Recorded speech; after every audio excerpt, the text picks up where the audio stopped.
Je m'appelle Marguerite Dupont. J'ai 76 ans et aujourd'hui, un mois après l'enterrement de mon mari, un notaire vient de me dire que Georges a laissé la moitié de notre héritage à un inconnu allemand. Le cabinet de Maître Rousseau se trouve rue de la République, au 3e étage d'un immeuble haussmannien. Je monte les escaliers lentement, mes genoux me font mal, mais je refuse de prendre l'ascenseur. J'ai besoin de temps pour réfléchir. Quand la lettre est arrivée hier matin, j'ai cru à une erreur. Veuillez vous présenter à notre cabinet concernant une question urgente, relative à la succession de Monsieur Georges Dupont. Urgente ? Tout a été réglé il y a 3 semaines. Les papiers signés, les comptes bancaires transférés à mon nom. Qu'est-ce qui peut être urgent maintenant ? La secrétaire me fait entrer dans un bureau lambrissé. Maître Rousseau, un homme dans la cinquantaine, se lève et me serre la main avec une expression que je ne peux pas déchiffrer. Compassion ? Gêne ? Madame Dupont, merci d'être venue. Asseyez-vous, je vous en prie. Je m'installe dans le fauteuil en cuir. Mon cœur bat un peu trop vite. Madame, je dois vous faire part d'un élément du testament de votre mari dont nous n'avions pas connaissance lors de notre première rencontre. Un testament antérieur, daté de 1995. 1995, il y a 30 ans, avant même que Georges ne prenne sa retraite. Un testament antérieur ? Mais pourquoi ne l'avez-vous pas mentionné ? Il était déposé chez un autre notaire, à Paris. Nous venons seulement d'en être informés. Il ouvre un dossier devant lui. Ce testament contient une disposition très spécifique concernant une partie de l'héritage. Mes mains se crispent sur mon sac à main. Monsieur Dupont a légué 50% de ses biens, y compris la moitié de votre appartement commun, à un certain... Il vérifie le document. Monsieur Thomas Weber, résident à Stuttgart, Allemagne. Le monde s'arrête. Les bruits du bureau s'estompent. Je ne comprends pas les mots qui viennent d'être prononcés. Pardon ? 50% de l'héritage de votre mari est destiné à Monsieur Thomas Weber. Qui est cette personne ? Maître Rousseau referme le dossier lentement. Le testament ne le précise pas. Il indique simplement le nom et l'adresse. Nous avons tenté de le contacter. Il est au courant et souhaite vous rencontrer. Je ne peux pas respirer. Un étranger, un Allemand, la moitié de tout ce que nous avons construit ensemble pendant 52 ans. C'est impossible. Georges ne m'a jamais parlé de cet homme. Il n'aurait pas... Je comprends votre choc, madame, mais le testament est parfaitement légal, dûment signé et enregistré. Que dois-je faire ? Rencontrer Monsieur Weber serait un début. Il a exprimé le désir de vous parler personnellement. Je me lève, mes jambes tremblent. Je dois réfléchir. Bien sûr, voici les coordonnées de Monsieur Weber, au cas où vous changeriez d'avis. Il me tend une carte. Madame Dupont, je suis sincèrement désolée de vous apporter cette nouvelle dans de telles circonstances. Je prends la carte sans la regarder et sors du bureau. Dans la rue, le soleil de septembre brille trop fort. Les gens marchent, rient, vivent leur vie normale.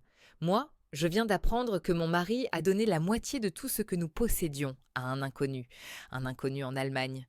Il est 19 heures. Je suis assise dans le salon de notre appartement rue Garibaldi.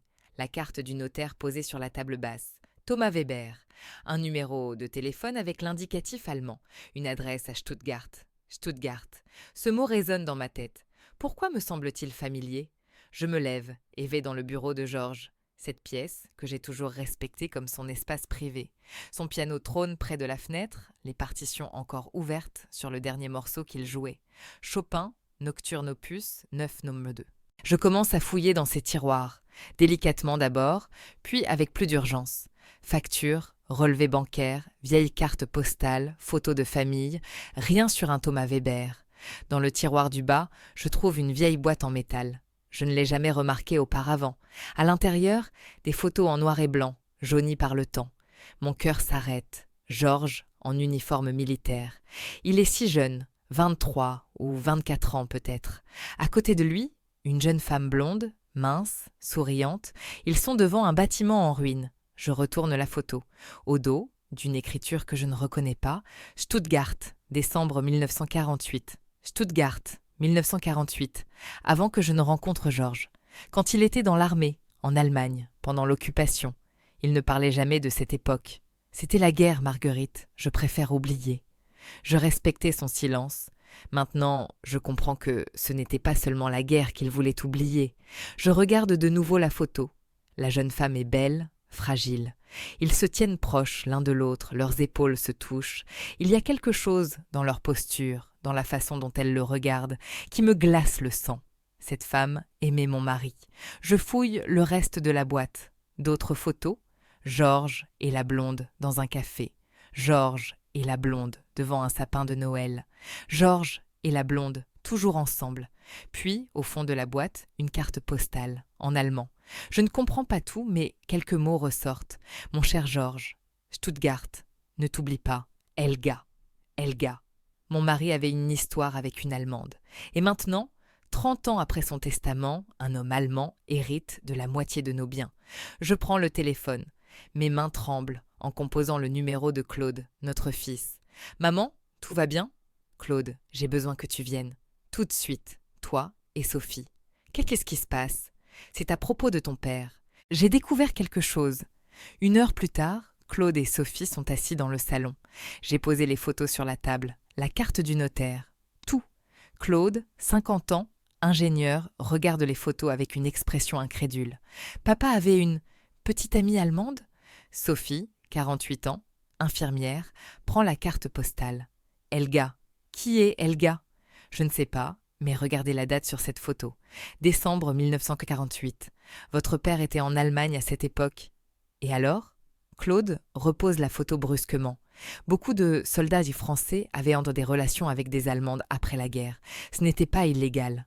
Non, mais maintenant, un homme allemand hérite de la moitié de l'héritage de votre père, Thomas Weber, de Stuttgart. Le silence tombe dans la pièce. Sophie parle la première, sa voix est faible. Tu penses que... Je ne sais pas quoi penser. C'est pour ça que je vous ai appelé. Claude se lève et commence à faire les 100 pas. Il doit y avoir une explication logique. Papa il ne nous aurait pas caché quelque chose d'aussi important. Vraiment ? Je montre les photos. Il m'a caché ceci pendant 52 ans de mariage. Sophie ramasse les photos, les examine une par une. Maman, nous devons appeler ce Thomas Weber, lui demander qui il est. J'ai peur de la réponse. Moi aussi. Sophie me prend la main. Mais nous devons savoir. Claude s'arrête de marcher. D'accord, appelons-le, maintenant, tous ensemble. Je prends la carte, mes doigts tremblent en composant le numéro. Chaque sonnerie résonne comme un coup de marteau. À la 4e sonnerie, quelqu'un décroche. Allô ? Une voix d'homme, profonde, avec un accent allemand prononcé. Monsieur Weber ? Oui, Madame Dupont ? Comment connaît-il mon nom ? Bien sûr, le notaire lui a parlé. Oui, c'est moi. Le notaire m'a donné vos coordonnées. Je sais, j'attendais votre appel. Un silence. Je suis désolée pour votre perte. Georges était un homme bien. Mon cœur se serre. Georges était comme s'il le connaissait. Monsieur Weber, qui êtes-vous ? Pourquoi mon mari vous a-t-il laissé la moitié de son héritage ? Un long silence. Je l'entends respirer au téléphone. C'est une conversation difficile à avoir par téléphone. Pourrais-je venir à Lyon ? Vous rencontrer en personne ? Répondez à ma question d'abord. Encore un silence, puis « Madame Dupont, votre mari, Georges m'a aidé toute ma vie. Il avait une dette envers ma famille, une dette d'honneur, disait-il. Le testament était sa façon de rectifier les choses. Une dette ? Quelle dette ? S'il vous plaît, laissez-moi venir. Je peux tout expliquer. Je serai à Lyon demain. Non, attendez. » Mais il continue. « Je comprends que c'est un choc pour vous.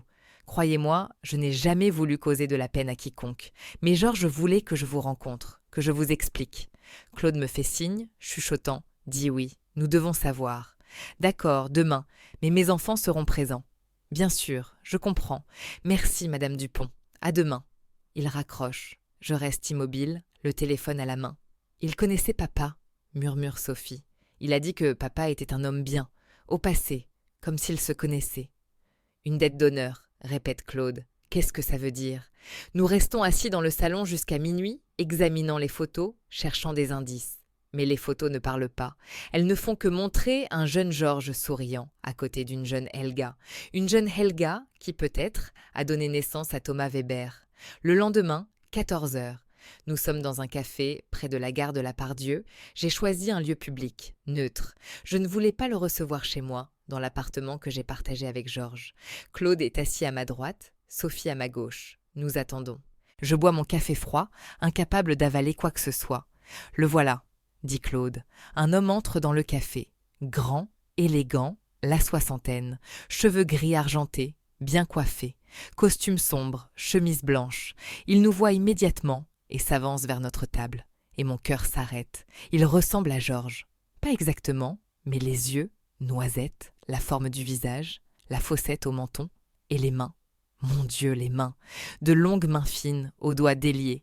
Des mains de pianiste, exactement comme celles de Georges. « Madame Dupont ?» dit-il en s'inclinant légèrement. « Merci d'avoir accepté de me rencontrer. » Son français est parfait, mais teinté de cet accent allemand que je commence à reconnaître. « Monsieur Weber !» Ma voix est plus ferme que je ne le pensais. « Voici mes enfants, Claude et Sophie. » Il les regarde tous les deux et je vois quelque chose passer dans ses yeux.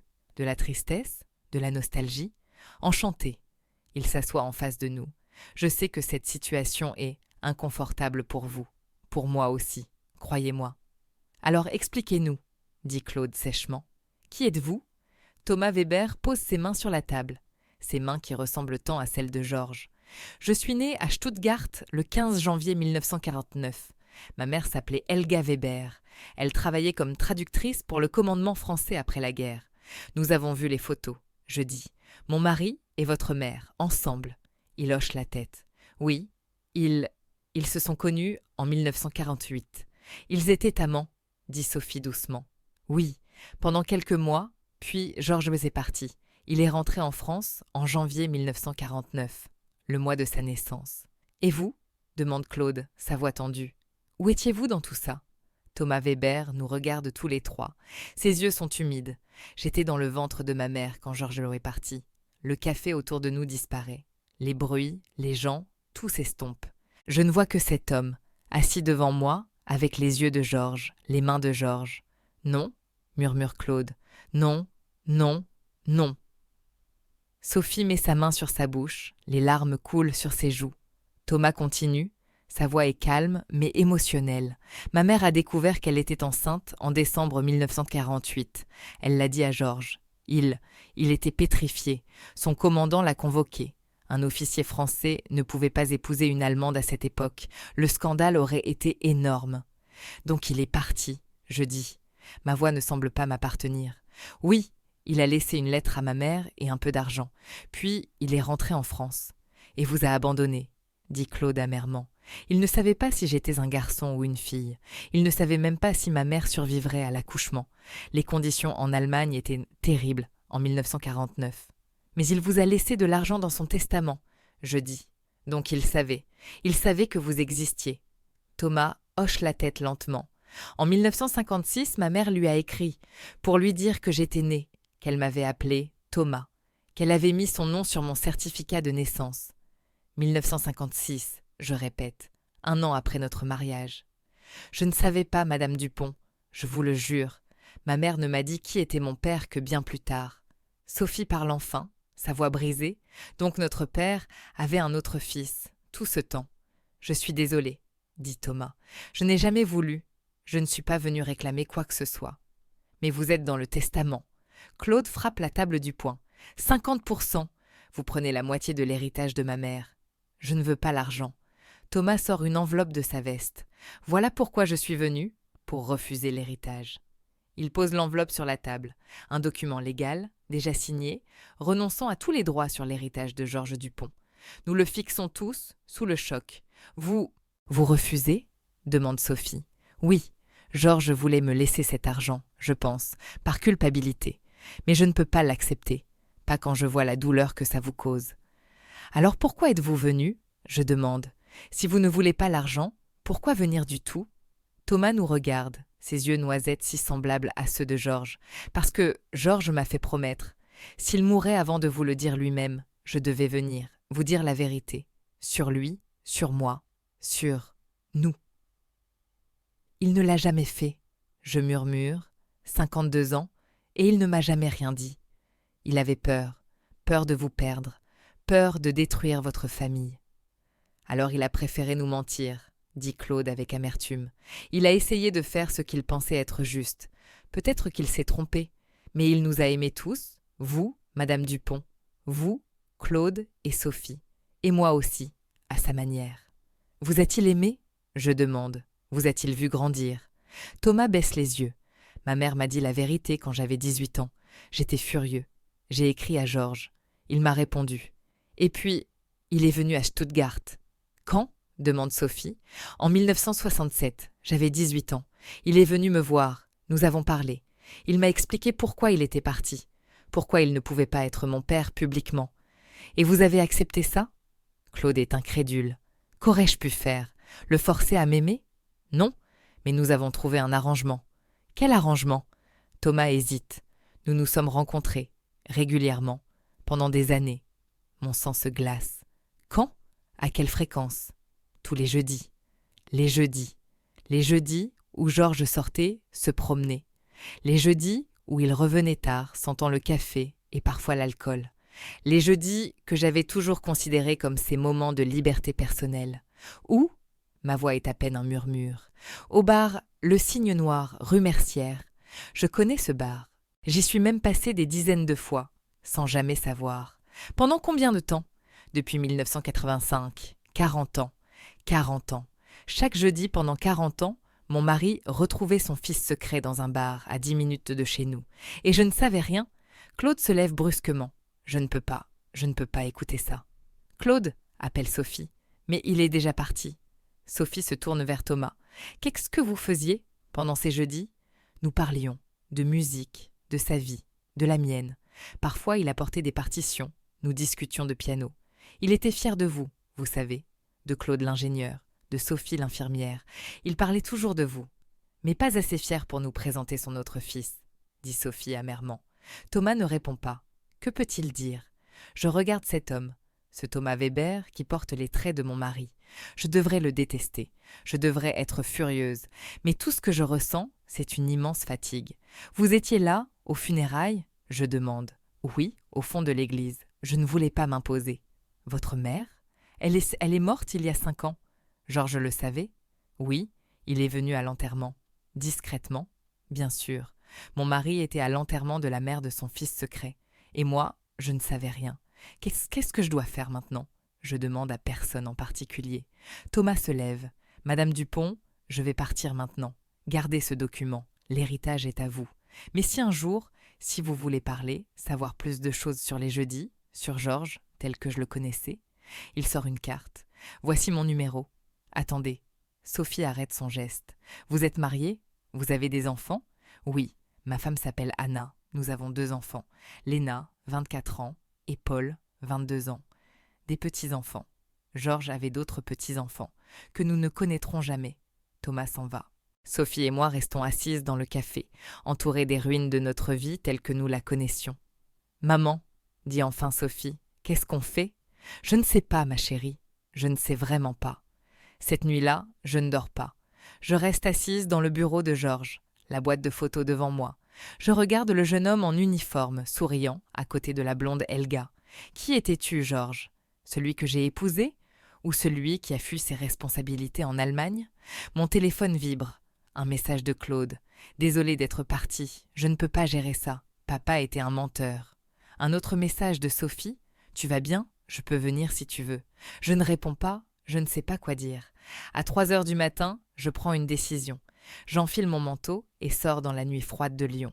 Je marche jusqu'à la rue Mercière. Le bar Le Cygne Noir m'était fermé à 7 heures, bien sûr, mais je me tiens devant, regardant la vitrine sombre. C'est ici, chaque jeudi, pendant 40 ans. Je pose ma main sur la porte, du verre froid sous mes doigts. « Georges, je murmure, comment as-tu pu ?» Le lendemain matin, je retourne au Cygne Noir. Cette fois, le bar est ouvert. Un homme âgé, dans les 70 ans, nettoie le comptoir. « Bonjour madame, vous désirez ?»« Bonjour, je cherche des informations sur un client régulier, Georges Dupont. » L'homme lève les yeux, me regarde vraiment pour la première fois. Son visage change. « Madame Dupont ?» Je suis surprise. « Vous me connaissez ?» Georges m'a montré votre photo. Plusieurs fois. Il pose son chiffon. « Je suis désolée pour votre perte. Georges était un bonhomme, un client fidèle. Chaque jeudi, je dis. Oui, pendant des années. Il s'asseyait toujours à la même table, là-bas, dans le coin. Il commandait un café, attendait son ami, Thomas Weber. Oui, Thomas venait de Stuttgart. Il parlait pendant des heures, en français, en allemand parfois. Georges apportait des partitions. Il discutait de musique. De quoi d'autre parlait-il? L'homme hésite. « Madame, je ne veux pas. S'il vous plaît, j'ai besoin de savoir. » Il soupire. Il parlait de vous, de vos enfants. Georges racontait des histoires sur Claude et Sophie, les diplômes de Claude, le mariage de Sophie. Il était si fier. Et Thomas? Thomas écoutait. Parfois, il parlait de sa propre famille, ses enfants, Georges. L'homme s'arrête, continuait. Georges pleurait parfois, discrètement.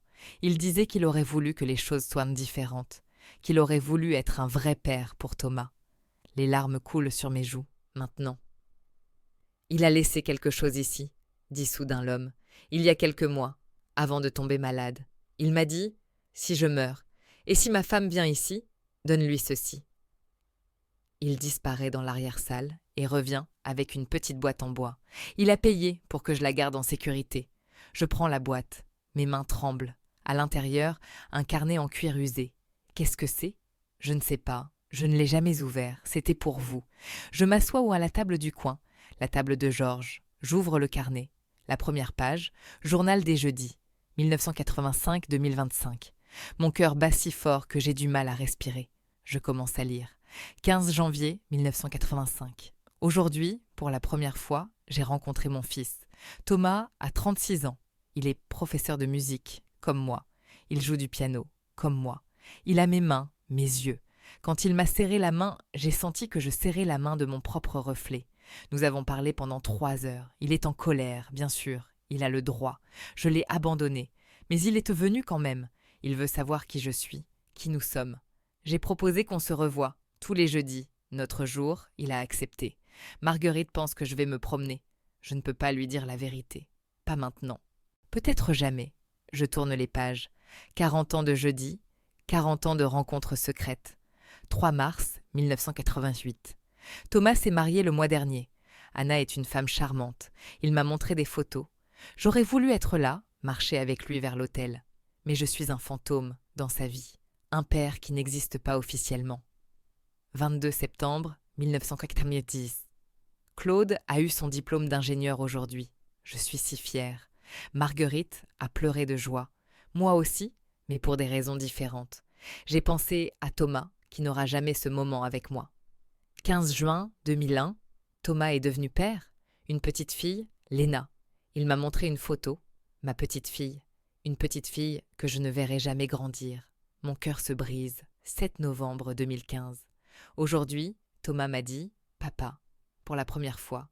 Après 30 ans de jeudi, il m'a finalement appelé papa. J'ai pleuré comme un enfant.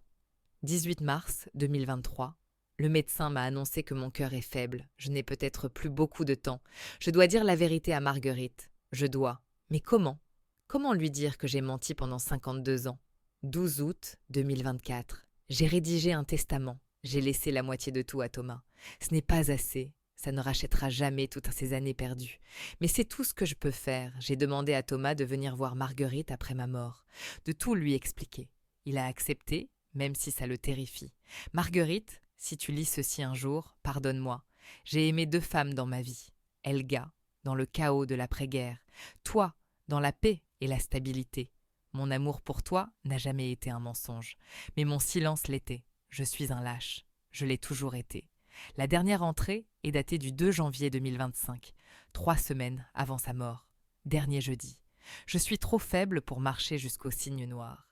Thomas est venu à la maison pendant que Marguerite faisait les courses. Nous avons bu du café dans la cuisine. Il m'a dit « Papa, tu as été le meilleur père que tu pouvais être dans les circonstances. Mais c'est faux, j'aurais pu être courageux. J'aurais pu dire la vérité dès le début. Au lieu de ça, j'ai choisi le mensonge. Et maintenant, il est déjà trop tard. Thomas, si tu lis ceci, sache que je suis fière de toi. Tu es un homme meilleur que moi. Prends soin de ta famille. Et essaie de ne pas juger trop durement ton vieux père. Marguerite, mon amour, ma vie. Pardonne-moi. Ou ne me pardonne pas, je comprendrai. Mais sache que chaque jour passé avec toi a été un cadeau, même les jours où je mentais. Je referme le carnet. Les larmes coulent librement maintenant. Le propriétaire du bar me tend un mouchoir. Madame, je suis désolée. Je ne peux pas parler. Je serre le carnet contre ma poitrine et sors du bar. Une semaine passe. Claude refuse de parler de Thomas. Il n'existe pas pour moi, dit-il froidement. Sophie est plus ouverte. Maman, c'est notre demi-frère. On ne peut pas juste l'ignorer. Je ne sais pas quoi faire, Sophie. Peut-être qu'on pourrait le revoir, lui parler plus. Tu veux le connaître? Je ne sais pas, Mais papa voulait qu'on sache. Il doit y avoir une raison. Le soir même, je prends ma décision. J'appelle Thomas. Madame Dupont, Monsieur Weber. J'ai trouvé le journal de Georges, au signe noir. Un long silence. Il vous a tout dit alors? Pas tout, mais beaucoup. Je suis désolée. Je sais que ça doit être douloureux. J'ai des questions, beaucoup de questions. Je peux revenir à Lyon, quand vous voulez. Demain, mais pas au café. Venez chez moi, à l'appartement. Vous êtes sûr? Non, mais je veux comprendre. Je veux savoir qui était vraiment mon mari. Le lendemain, Thomas sonne à ma porte à 14 heures. Sophie est avec moi. Claude a refusé de venir.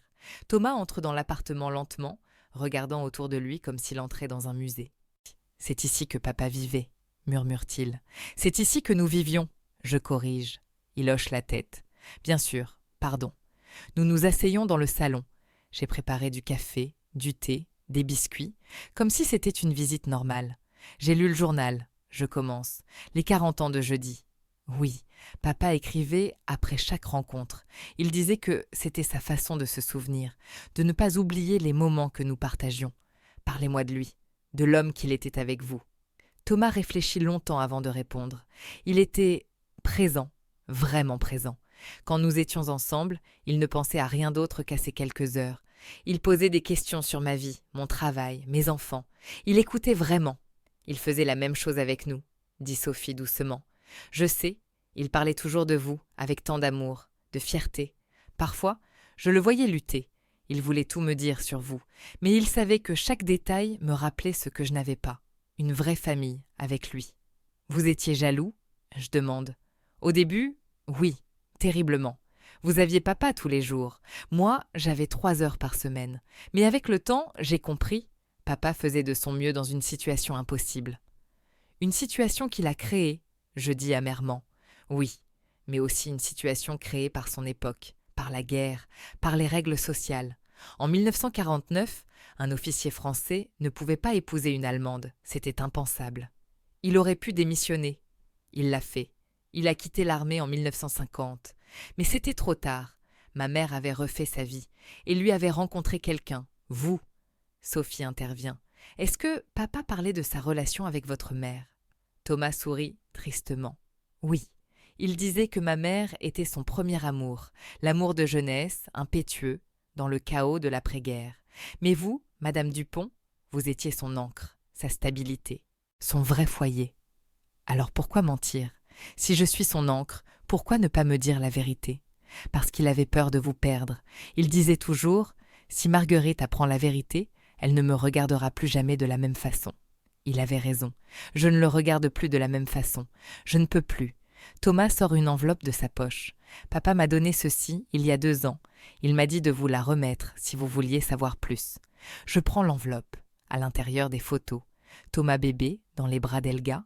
Thomas enfant devant une école. Thomas adolescent au piano. Thomas adulte avec sa femme Anna.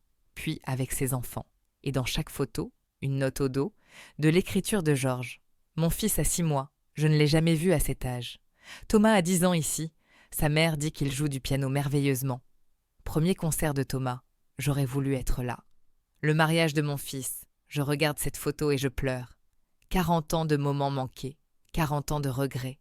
Il voulait être là, dit Thomas, sa voix se brise, pour tous ces moments, mais il ne pouvait pas. Pourquoi ne pouvait-il pas? Je crie presque maintenant. Pourquoi? Il aurait pu me dire, il aurait pu me présenter. Parce qu'il pensait que vous partiriez, que vous le quitteriez, que Claude et Sophie le mépriseraient, il préférait vivre avec le mensonge que risquer de tout perdre. Alors il a perdu quand même, il a perdu l'opportunité d'être un vrai père pour vous. Thomas hoche la tête. Oui, nous avons tous perdu quelque chose. Sophie pleure maintenant. Est-ce que vous pouvez me parler de vos enfants, Léna et Paul? Thomas sort son téléphone, montre des photos. Une jeune femme brune, souriante. Un jeune homme, aux cheveux châtains, avec des lunettes. Léna est professeure d'allemand. Paul est musicien, pianiste, comme son grand-père. Est-ce qu'ils savent, pour papa? Oui. Je leur ai dit la vérité quand ils ont eu 18 ans, la même chose que ma mère a fait avec moi. Comment ont-ils réagi? Léna était furieuse. Elle ne comprenait pas pourquoi son grand-père ne voulait pas la connaître. Paul était plus philosophe. Il disait « Tout le monde fait des erreurs, même les grands-pères ». Sophie sourit à travers ses larmes. J'aimerais les rencontrer. Sophie? Je suis choquée. Quoi, maman? Ce sont nos neveux, les petits-enfants de papa. Les petits-enfants qu'il nous a cachés. Oui, mais ils existent quand même, et ce n'est pas leur faute. Thomas nous regarde avec espoir. Je serais heureux si vous vouliez les rencontrer. Ils aimeraient connaître leur famille française. Nous ne sommes pas leur famille, je dis froidement. Maman, Sophie pose sa main sur mon bras. Si, nous le sommes. Que ça nous plaise ou non, nous sommes liés par le sang. Le sang ne fait pas une famille, la confiance fait une famille, et il n'y a pas de confiance ici. Thomas se lève. Je comprends, j'ai demandé trop. Pardonnez-moi. Attendez, Sophie se lève aussi. Maman a besoin de temps, mais moi, je veux savoir, je veux comprendre. Puis-je vous appeler? Parler plus? Thomas sourit. Bien sûr, je serai honoré. Il sort une carte, la donne à Sophie, puis il me regarde. Madame Dupont, je sais que vous êtes en colère, vous avez tous les droits, mais papa vous aimait, profondément. Chaque jeudi après nos rencontres, il me disait « Je dois rentrer maintenant. Marguerite m'attend. » Même après 40 ans de mariage, il rentrait chez vous avec le sourire. Vous étiez son foyer. Mais j'étais aussi sa plus grande tromperie. Non, vous étiez sa plus grande vérité. Le reste était compliqué. Il s'en va. Sophie et moi restons assises dans le silence. « Tu vas vraiment l'appeler ?» je demande finalement. « Oui, je veux savoir, maman. Je veux comprendre, papa, toutes les facettes de lui. Même celle qui nous a menti pendant 52 ans. Surtout celle-là, parce que c'était probablement la plus difficile pour lui. Les semaines passent. Claude reste distant. « Je ne veux rien savoir de cet homme », répète-t-il. Mais Sophie appelle Thomas régulièrement. Ils parlent pendant des heures. Elle me raconte leur conversation. Thomas dit que papa adorait les films de Truffaut. Je sais, nous allions au cinéma tous les dimanches. Thomas dit que papa jouait toujours la même valse quand il était triste. La valse en la mineure de Chopin. Je la connaissais par cœur. Chaque détail que Sophie partage est une confirmation de ce que je savais déjà, mais aussi une révélation de ce que j'ignorais. Georges était le même homme avec Thomas qu'avec moi. Attentionné, présent, aimant, mais divisé. Un soir, Sophie m'annonce « Thomas vient à Lyon le mois prochain, avec Anna, Léna et Paul. Il veut nous présenter sa famille. » Sophie, je sais, c'est difficile, mais j'ai dit oui, je vais les rencontrer. Et tu veux que je vienne? Je veux que tu viennes, mais je comprendrai si tu ne peux pas. Je réfléchis toute la nuit. Georges voulait que nous nous connaissions. C'était sa dernière volonté. Mais puis-je le faire? Puis-je m'asseoir à une table avec la famille secrète de mon mari? Le lendemain matin, j'appelle Sophie. Je viendrai. Vraiment? Oui, mais Claude doit être là aussi. Maman, il refuse. Alors je lui parlerai. C'est son frère. Il doit au moins essayer.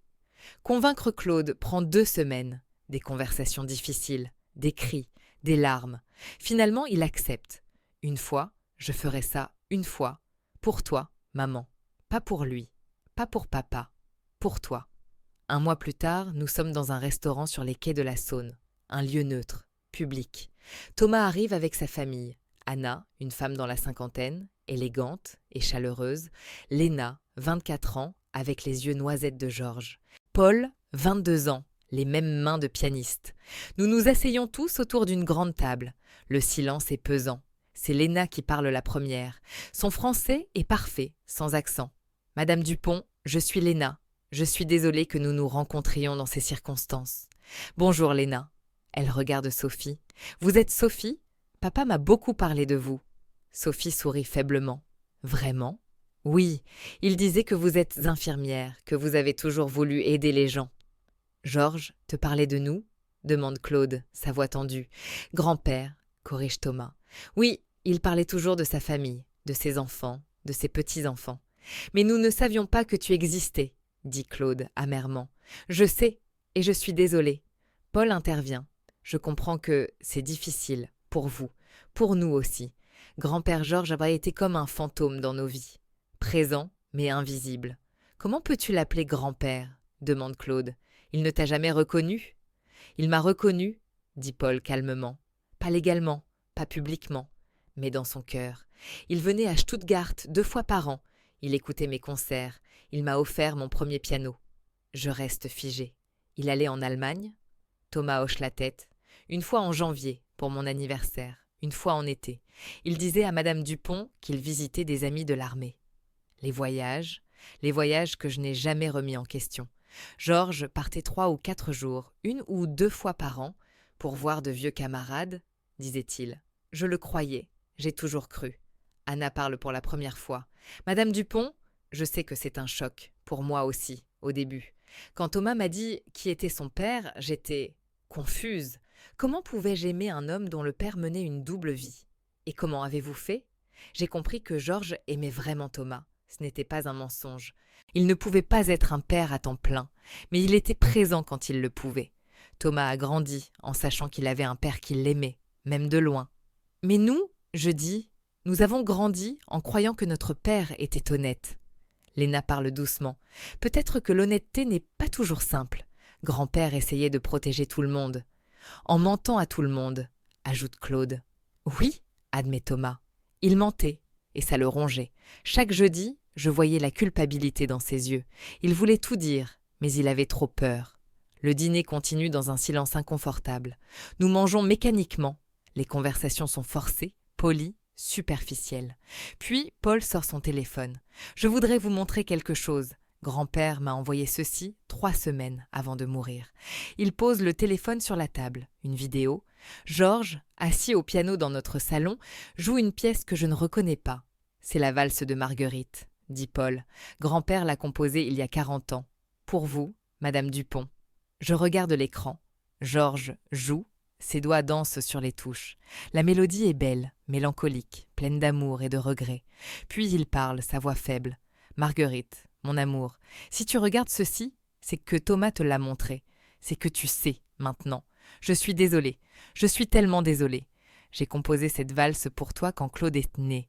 C'était ma façon de te dire à quel point tu comptais pour moi, à quel point notre famille comptait.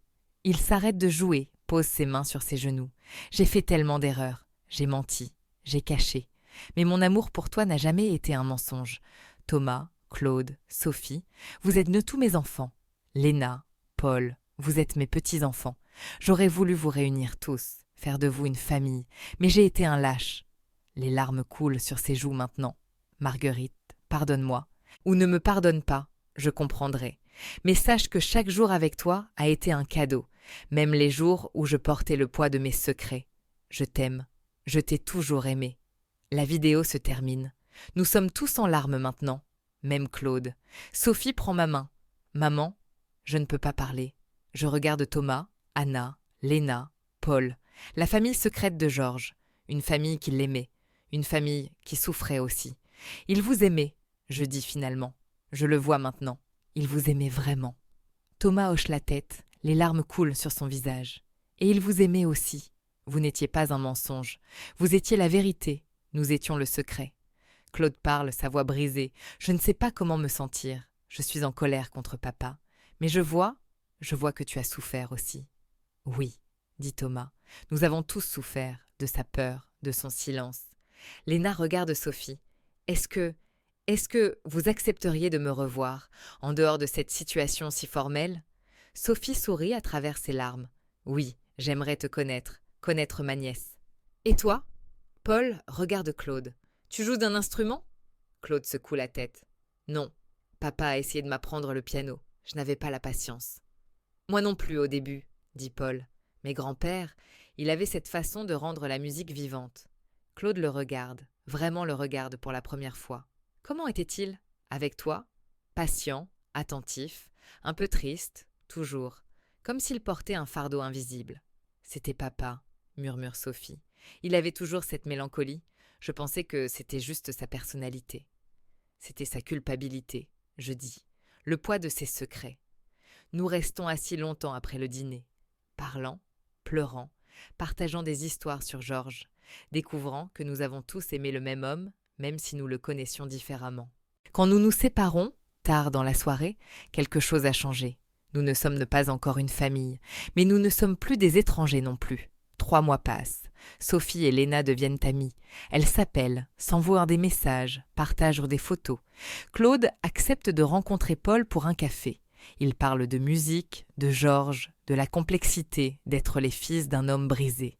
Thomas vient à Lyon une fois par mois. Parfois, nous dînons ensemble. Parfois, nous visitons le Cygne Noir, asseyant à la table de Georges, buvant du café, parlant de lui. Anna et moi devenons, pas amis, pas encore, mais alliés dans notre deuil partagé. Et moi, je lis et relis le journal des jeudis. J'écoute la valse de Marguerite. Je regarde les photos de Georges avec Thomas, avec Léna et Paul. Et lentement, très lentement, je commence à comprendre. Georges n'était pas un monstre, il n'était pas un saint non plus. Il était un homme qui a fait un choix terrible dans sa jeunesse et qui a passé le reste de sa vie à essayer de réparer l'irréparable. Il a aimé 2 femmes, il a eu 3 enfants, il a essayé d'être présent pour tous, mais il n'a réussi à être pleinement présent pour personne.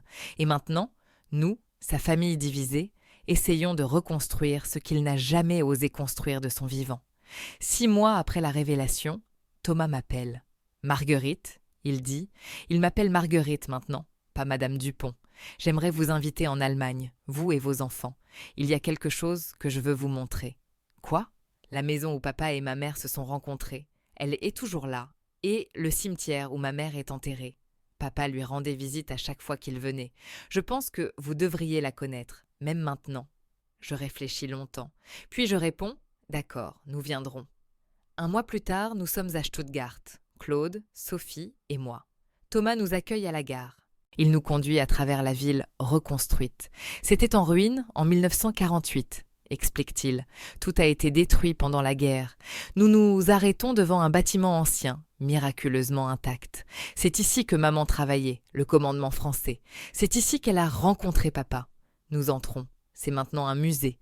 Thomas nous guide à travers les salles, montrant des photos de l'époque, des soldats non français, des civils allemands affamés, le chaos de l'après-guerre. Imaginez, dit Thomas, papa avait 23 ans, il sortait d'une guerre, tout autour de lui était destruction. Et puis, il rencontre une jeune femme qui parle sa langue, qui comprend sa culture.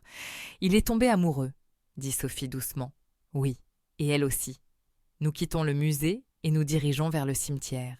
Une petite parcelle tranquille à l'extérieur de la ville. Thomas nous conduit à une tombe simple. Helga Weber, 1927-2020. Aimé et regretté. Il y a des fleurs fraîches sur la tombe. Papa est venu ici 1 semaine avant de mourir, dit Thomas. Il était si faible qu'il pouvait à peine marcher. Mais il est venu. Il s'est assis ici et lui a parlé pendant 1 heure. Qu'est-ce qu'il a dit ? Je demande. Je ne sais pas, je suis restée en arrière, c'était leur moment. Je m'approche de la tombe. Helga Weber, la femme que Georges a aimée avant moi, la mère de son fils secret. « Bonjour Helga », je murmure, « je suis Marguerite ». Les mots semblent absurdes, mais je continue. Je ne sais pas si je dois vous en vouloir ou vous remercier. Vous avez aimé Georges, vous lui avez donné un fils, et puis vous l'avez laissé partir. Je pose ma main sur la pierre froide. Il vous a aimé aussi, je le sais maintenant. Pas de la même façon qu'il m'aimait, mais il vous aimait. Et il a aimé votre fils, notre fils. Sophie pose sa main sur mon épaule. Thomas est un homme bien, Helga. Vous avez fait du bon travail en l'élevant seul. Nous restons longtemps au cimetière. Puis Thomas nous emmène chez lui. Sa maison est chaleureuse, remplie de photos de famille. Et là, sur le mur du salon, je vois quelque chose qui me coupe le souffle. Une photo de notre mariage. Georges et moi, jeunes, heureux, devant l'église. Pourquoi avez-vous cette photo ? Je demande. Thomas sourit tristement. Papa me l'a donnée il y a 20 ans. Il a dit « C'est le plus beau jour de ma vie. Je veux que tu le vois. » À côté, une autre photo. Thomas et Anna, leur mariage. Et à côté de celle-là, une photo de Georges debout devant une fenêtre, regardant à l'extérieur. Quand cette photo a-t-elle été prise ? Le jour de mon mariage. Papa était venu discrètement à Stuttgart. Il ne pouvait pas assister à la cérémonie. Mais il était là, caché dans la foule. Anna l'a vu et lui a demandé de poser pour une photo. Je regarde l'image. Georges porte un costume sombre. Il sourit, mais ses yeux sont tristes. Il voulait être là, murmure Thomas. Mais il ne pouvait pas. Paul nous rejoint dans le salon, portant une grande boîte. Grand-mère Marguerite, grand-père Georges m'a demandé de vous donner ceci, après sa mort. J'ouvre la boîte. À l'intérieur, des partitions, toutes écrites de la main de Georges. Ce sont des compositions, explique Paul. Grand-père a passé 40 ans à composer. Des valses, des nocturnes, des sonates, toutes pour sa famille. Il sort les partitions une par une, lisant les titres. Valse de Marguerite, Nocturne pour Claude, berceuse pour Sophie, prélude pour Thomas, étude pour Léna, variation pour Paul. Chacun de nous a une pièce. Georges a écrit de la musique pour toute sa famille, la famille qu'il ne pouvait pas réunir de son vivant. Il voulait que nous jouions ces pièces ensemble, dit Paul, un concert familial. Claude regarde les partitions. Je ne joue pas de piano. Moi non plus, dit Sophie. Ce n'est pas grave, dit Paul. Thomas, papa et moi, nous pouvons jouer. Vous pouvez juste écouter, ensemble. Ce soir-là, nous nous asseyons dans le salon de Thomas. Le piano est au centre de la pièce. Un beau Steinway, cadeau de Georges à Thomas pour ses 50 ans. Thomas joue le prélude pour Thomas. Une pièce complexe, pleine d'émotions. Paul joue les variations pour Paul, légères, enjouées, avec des touches de jazz. Puis ensemble, ils jouent la valse de Marguerite, la mélodie que j'ai entendue dans la vidéo. La mélodie que Georges a composée pour moi il y a 40 ans. Je pleure, Claude pleure, Sophie pleure. Nous pleurons tous pour l'homme qui a passé sa vie à aimer en silence, à porter ses secrets, à essayer de faire ce qu'il pensait être juste. Après le concert, nous restons assis dans le silence. Puis, Léna parle. Grand-père Georges m'a écrit une lettre avant de mourir. Il m'a demandé de la lire à toute la famille quand nous serions tous réunis. Elle sort une enveloppe, l'ouvre avec des mains tremblantes et commence à lire. « Ma chère famille, si Léna lit cette lettre, c'est que vous êtes tous ensemble. Ma famille française et ma famille allemande. Mes enfants, mes petits-enfants, tous ceux que j'ai aimés mais que je n'ai jamais osé réunir de mon vivant. Je suis un lâche, je l'ai toujours été. Quand j'ai appris que Helga était enceinte, j'ai fui. Quand Thomas m'a contacté, j'aurais dû dire la vérité à Marguerite, immédiatement. Mais j'ai eu peur. Peur de perdre ma famille. Peur de détruire tout ce que nous avions construit. Alors j'ai menti. Pendant des décennies, j'ai menti. Et chaque mensonge ajoutait un poids à mon cœur. Claude, Sophie, vous avez grandi en pensant que votre père était honnête. Je suis désolée de détruire cette illusion. Mais sachez que mon amour pour vous n'a jamais été un mensonge. Vous êtes mes enfants, mes fiertés.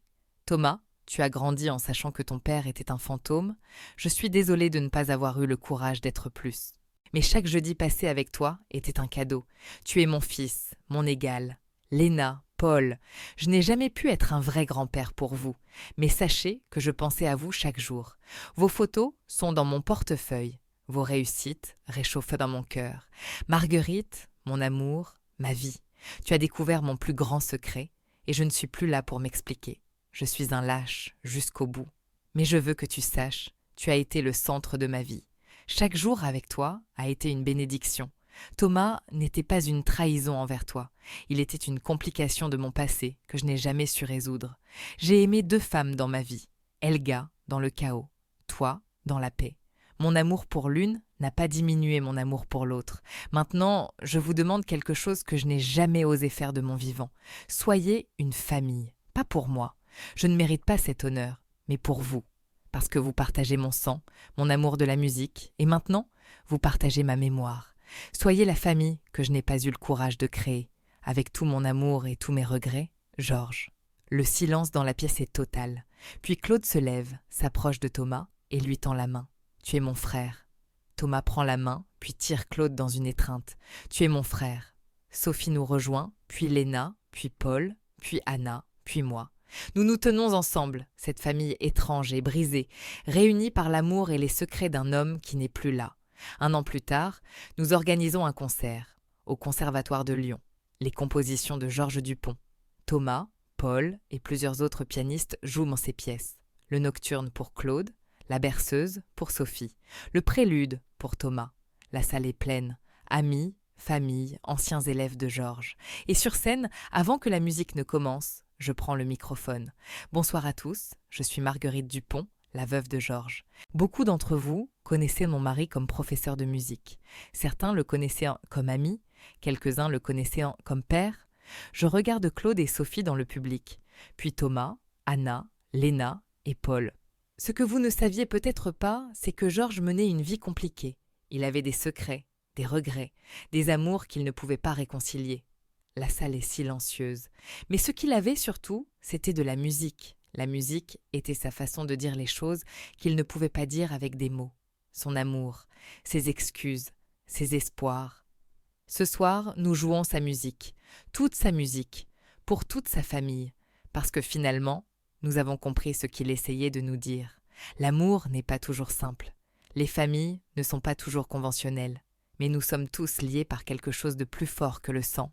Je m'arrête, les larmes coulent sur mes joues. Nous sommes liés par la musique, par la mémoire et par le pardon. La musique commence. La valse de Marguerite remplit la salle, douce, mélancolique, pleine d'amour.